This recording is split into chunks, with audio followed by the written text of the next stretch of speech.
We are quickly approaching the 2024 election with just 28 days until the polls open. Joining us live to talk about the key races from Washington to Raleigh is The Hill's Julia Manchester. Julia, good morning. Good morning. Thank you for having me. You know, in the wake of Hurricane Helene, Julia, a lot of times in these natural disasters, we'll see people coming together. But in this point, we're seeing a lot of divisive political rhetoric happening here in the wake of Helene. What are you seeing as far as how much this hurricane is impacting the election?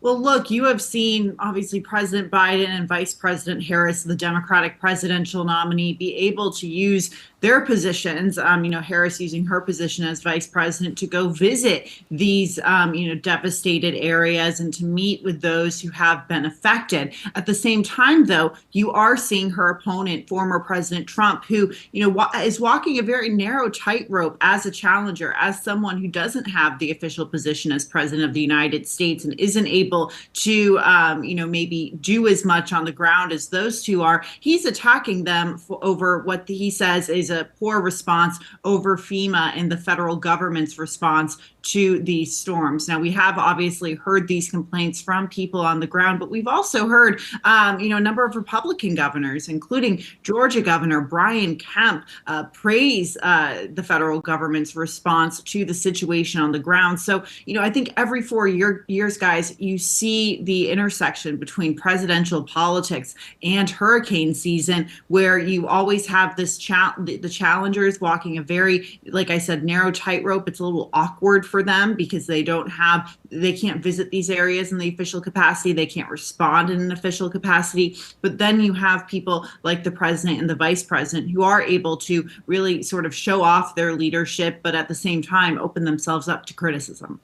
Julie, one of the things that we've also been hearing and coming up towards this election is a lot of fear mongering this last week, where we've had both sides saying, make sure you get out and register to vote because this could be the last time. I know we heard those comments from Elon Musk in Butler, Pennsylvania. Is this just going to ramp up more as we are under 30 days to the election?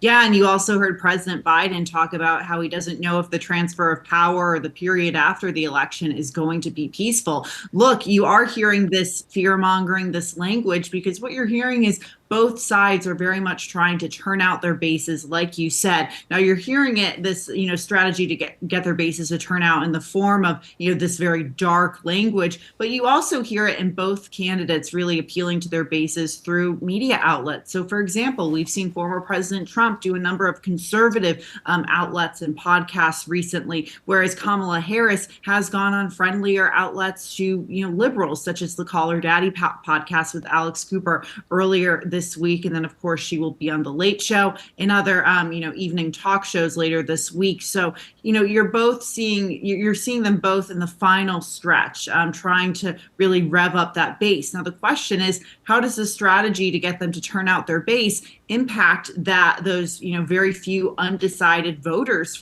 in North Carolina or Pennsylvania or some of these swing states? We'll see. But right now, the game is all about turnout. And Julia, we have one last question for you before we let you go. We're curious still as to how the state level race for governor is impacting up the ticket here. What are you seeing as far as any potential fallout from Mark Robinson's campaign? How is that impacting what we're seeing on the rest of the Republican side of the ticket as far as this week goes?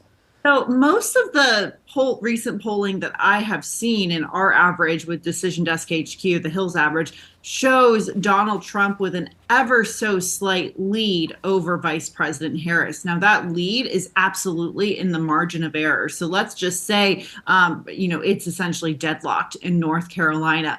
I think, you're seeing this effort from Democrats to really tie Donald Trump to Mark Robinson, whereas Donald Trump has certainly distanced himself from Mark Robinson since that, very damning CNN report came out a few weeks ago. But we have to remember, Mark Robinson has always, as many of your viewers understand, he's always been viewed as a very controversial figure. He's made a lot of controversial and inflammatory remarks in the past. So even though that report from CNN about some of these very anti-Semitic and racist comments he's made in the past was certainly, jarring to a lot of people and offensive to a lot of people, we have seen that he does does have a record of sort of leaning into that territory. So I'm curious to see how many of these voters have made up their mind. I think there's also the possibility that we could maybe see some split ticket voting in states like North Carolina. So maybe vote for Josh Stein, obviously a very vanilla, play it safe candidate. But at the same time, if you're,